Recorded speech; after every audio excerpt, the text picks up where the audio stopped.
There's a kind of wound that time doesn't always heal. It's this primal, deeply personal injury that can just haunt our thoughts, steer our actions, and sometimes even define our lives. I'm talking about the wound of betrayal. And from that wound grows one of humanity's most powerful, most dangerous, and most misunderstood emotions, the desire for revenge. We're always told to forgive and forget, right? But what if our brains are literally hardwired not to? What if revenge actually feels good for a very specific biological reason? Okay, let's dive into this. To really get a handle on revenge, we have to start with the wound that creates it in the first place.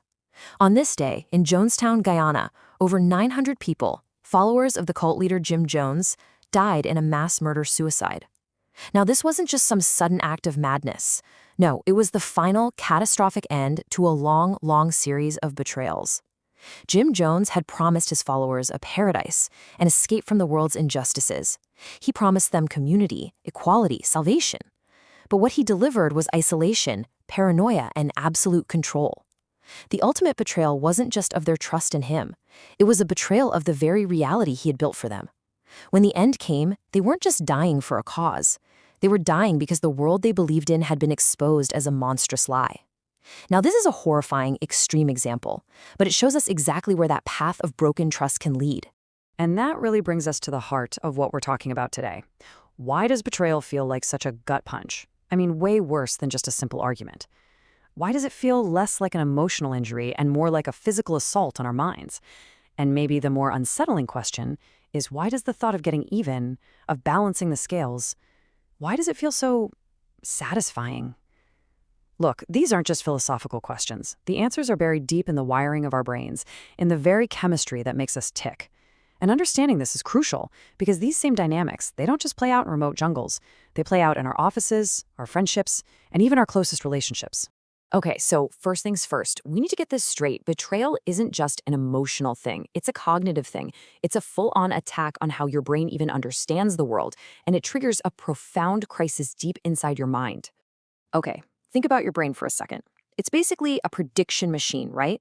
Its main job is to build these mental models of the world to keep you safe. You trust a chair will hold you. You trust the sun will rise.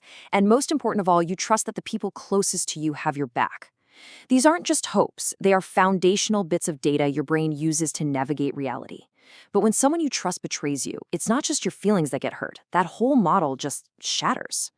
Your brain registers this as a catastrophic prediction error. All of a sudden, the world isn't predictable anymore. The person you thought you knew is a total stranger, and your ability to trust your own judgment is thrown into absolute chaos. This is incredibly painful, and it sends your brain into a state of high alert. This whole collapse creates what psychologists call open loops. And your brain, well, it absolutely hates an unfinished story. It's kind of like that feeling when you can't remember the end of a movie. A betrayal is the ultimate unfinished story.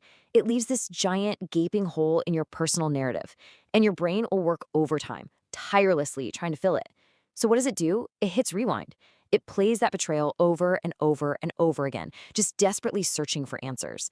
How could they do this? Why didn't I see it? Was any of it real? These questions become an obsession, this mental feedback loop that just sucks up enormous amounts of your energy. And it's right there, in that desperation to close these loops and get back some sense of control, that the desire for revenge is born. So if the wound of betrayal is this massive cognitive crisis, then revenge, well, revenge feels like the cure, doesn't it? But here's the thing, it's one of the biggest illusions our minds can play on us. The cure is actually a powerful and highly addictive chemical cocktail served up by your very own brain. And I mean this literally. This isn't just some fancy metaphor. Neuroscientific studies show that when you fantasize about getting even with someone, your brain's reward centers activate in the exact same way they would if you won the lottery. The part of your brain called the nucleus accumbens, that's kind of the headquarters for reward and motivation, it just lights up like a Christmas tree, anticipating a positive outcome. It's expecting the restoration of fairness, the reassertion of your place in the world. All right, let's really break this down. The main character in this whole drama is dopamine, the neurotransmitter of motivation and reward. The moment you start planning revenge, your brain gives you a little hit of dopamine, and that chemical rush feels good. It gives you a temporary sense of power when you felt powerless. It gives you a feeling of control when your world was just shattered. And this is the crucial part. This all happens before you've even done a single thing. It's the thought that gets you hooked. It's the fantasy of taking back control that's so addictive. It's your brain's wanting system in overdrive, promising a satisfaction that, as we'll see, it rarely ever delivers. But, just like with any high, there's always a crash. On the left, you see the good stuff, that immediate dopamine rush, that fleeting feeling of power. But on the right, that's the real cost. Studies show again and again the people who actually act on revenge often report feeling worse afterward. The satisfaction is temporary, but the anger, the rumination, that stuff gets prolonged. The high wears off, but those open loops are still there. You've spent weeks, months, maybe even years of your mental energy focused on the past, not building your future. What you're really doing is trading a quick, cheap thrill for a long-term mortgage on your own happiness. It's a terrible deal. So that's the big paradox, right? If we know, at least logically, that this path only leads to more pain, why is it so incredibly hard to get off of it? Why do we keep pouring our time and our energy into something that ultimately just hurts us more? Well, the answer isn't that you're weak or you lack willpower. Nope. It's a powerful glitch in our thinking, a cognitive bias that messes with everything from our finances to our emotional lives. And that brings us to what is maybe the single most important idea for understanding this whole revenge cycle. It's called the sunk cost fallacy. And trust me, once you see it, you will start seeing it absolutely everywhere. This right here, this is the voice in your head when you're caught in the sunk cost fallacy. It's that feeling that you've just come too far to turn back now. You've already poured so much of yourself, your emotion, your tears, your sleepless nights into this wound. And the idea of just letting it go now, it feels like admitting all that suffering was for nothing. It feels like the person who betrayed you just gets to win.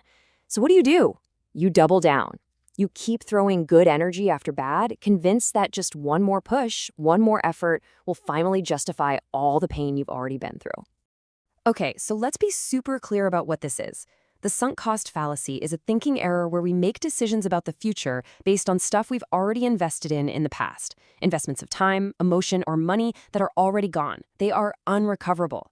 That sunk cost is the pain you felt, the time you spent obsessing. It's gone. You can't get it back. And making a bad decision now isn't going to recover any of it. It's just going to make your future losses even greater. Here's a super simple way to think about it. The bad movie analogy. Imagine you paid $30 for a movie ticket. An hour into the film, you realize it is genuinely one of the worst movies you have ever seen. So, what do? The logical choice is to leave and spend your time on something better. But most of us, we stay. Why? We tell ourselves, well, I paid for it. I'm going to get my money's worth. But here's the trap, right? The $30 is a sunk cost. It is gone, period. It doesn't matter if you stay or you leave. By staying, you're not getting your money back. You're just adding a new cost. Another 2 hours of your precious, irreplaceable life wasted on a terrible movie.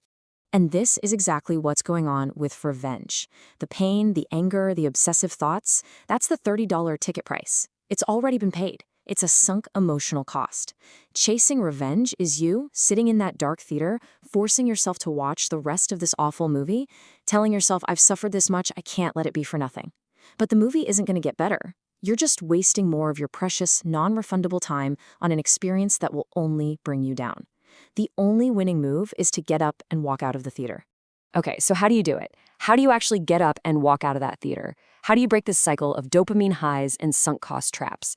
Well, it's not about pretending the anger isn't there or that the betrayal didn't happen. It's all about making a conscious choice to take a different path, one that leads to real power and freedom by rewiring your response to that initial trigger. But here's what most people don't realize. Breaking a habit this deep doesn't need some huge, complicated plan. No, the first step is actually incredibly simple. It's about taking back control in one single moment. And it all starts with this number, 5. So the next time you feel that surge of anger, that urge to just spiral or lash out, stop. Just stop. And count backward from 5. 5, 4, 3, 2, 1. Now, this isn't some kind of magic trick. It's a brain hack. It's called cognitive interruption. That emotional impulse comes from your amygdala, the primitive reactive part of your brain. But counting, a simple act of logic, requires your prefrontal cortex, the rational thinking part of your brain. By counting, you create a mental circuit breaker. You literally shift blood flow from your emotional brain to your thinking brain. That tiny 5-second pause, that's a gap. It's the space between the stimulus and your response. And in that space lies your power to choose. You can choose to stay for the bad movie, or you can choose to walk out. Because when you walk out of that theater, you get to redefine the whole game. The goal is no longer about making the other person suffer. That just keeps you tied to them, stuck in their story. Real victory? It's indifference. An indifference that's born from your own success and happiness. It's about taking that massive amount of energy you were pouring into them and reinvesting it back into yourself. Psychologists actually have a name for this: post-traumatic growth. It's the conscious act of taking the rubble from a painful experience and using it as the foundation for something stronger. Build your career, your health, your relationships, your happiness. Build a life so full and so meaningful that the memory of their betrayal just shrinks and shrinks until it's nothing more than a tiny, insignificant footnote in the epic story of your success. That is the only revenge that is truly worth having. So, I want to leave you with one last question to chew on. We're so often taught that letting go is a sign of weakness, like you're giving in. But what if that's completely backwards? What if deciding to walk out of that bad movie, refusing to let some past hurt write your future? What if that's the ultimate power move? What if it's the most defiant and powerful act you could possibly take? It's you making the choice to stop investing your most precious resource, your time and your attention, into a losing game. What if true power isn't about holding on to anger, but in having the strength to reclaim your own peace?